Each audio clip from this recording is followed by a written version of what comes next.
This is the Chevrolet Volt, the planet's only electric vehicle with an extended range. Designed to go where no electric car has gone before. As far as you want, whenever you want. From your daily commute to your weekend escape. Because an electric car should be full of possibilities, not limitations. This is the Chevrolet Volt. Chevy Volt, the electric car that, well, I guess it's kind of a hybrid car, electric and gas motor engine, but it's received an awful lot of hype.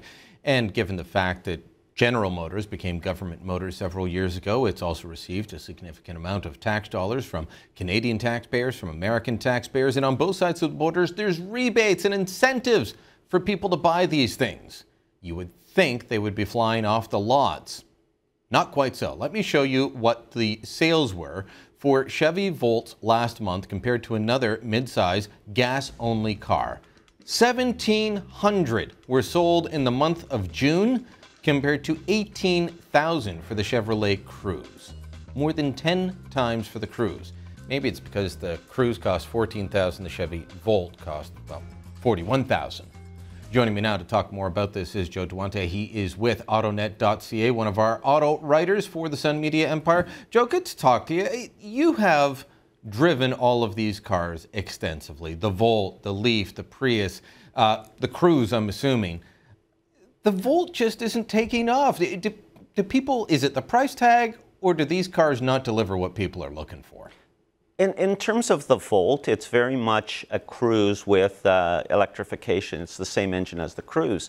And in certain areas of the continent, it just doesn't maximize what it's intended to do.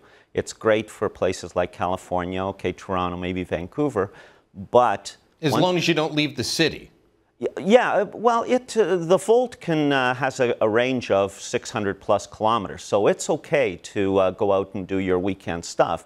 But once you get in the dead of winter in Calgary, let's say, the electrification component basically goes away and you're left with a $42,000 Cruze, which doesn't even match the fuel economy that the Cruze does for, as you mentioned, $17,000. I've looked at the Honda Civic before, and this is another one that, I mean, it didn't get the government injection, but they have all these incentives, and they're promoted by the environmental groups, they're promoted by the government. The Honda Civic, the hybrid version costs about $10,000 more, and you start looking at, okay, how much gas would I have to save to get that back? And it just doesn't make sense for any of them. And the Civic, I think, is price-wise, one of the better ones. Yeah, the payback on electrification, on hybrids, on plug-in hybrids, on electric vehicles is phenomenal in terms of, yeah, you save a lot right now, or you spend a lot right now and you save a lot at the gas pump, but you're going to have to drive it for 7, 10 years. Some of them, I think, they're even predicting upwards of 40 years before you can get any return on it.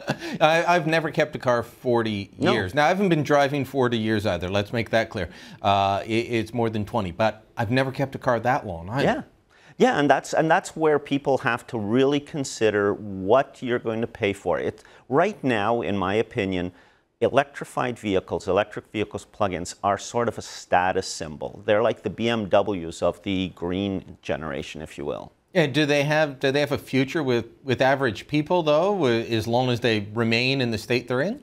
There's a potential to really have a benefit for our cities and for people to really maximize and save and take care of the environment at the same time, but they're not for everybody. They're very limited right now, as you mentioned in your sales figures, and until we can get those numbers way up, we're not going to see a lot of them. I want to ask you a couple of questions because I know you follow the auto industry extensively, and you were writing a little while ago about American auto workers meaning more than Canadian auto workers as far as GM goes. They're closing a plant in Oshawa. GM still, the American government still has a big equity stake, as far as I can tell, in GM. They have a lot of influence. One of the stats that I was reading about GM's numbers is that their sales bump in June was mostly due to fleet sales to the U.S. government. It looks like the U.S. government has decided, hey, we own the thing, let's buy it up. also looks to me like they're saying, hey, we own the thing, let's bring jobs back from Canada. There's a real politicization of car sales and where things are going to go, and I'm not sure that that's healthy for a car company. Is GM a going concern for the future without American government help?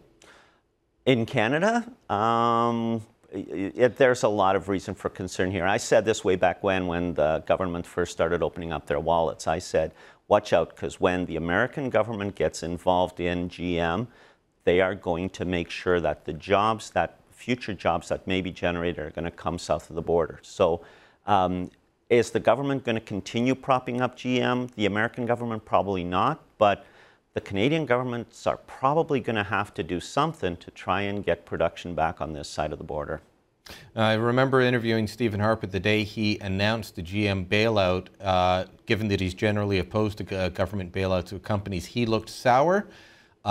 But he said, yeah, as soon as the Americans started doing this, they made it clear that if they were bailing it out with the Canadians, all the jobs were coming back to the States. And that's why they ended up doing it. I think it's happening now, as you said on your blog. Thanks so much, Joe. We'll talk to you soon. Thank you.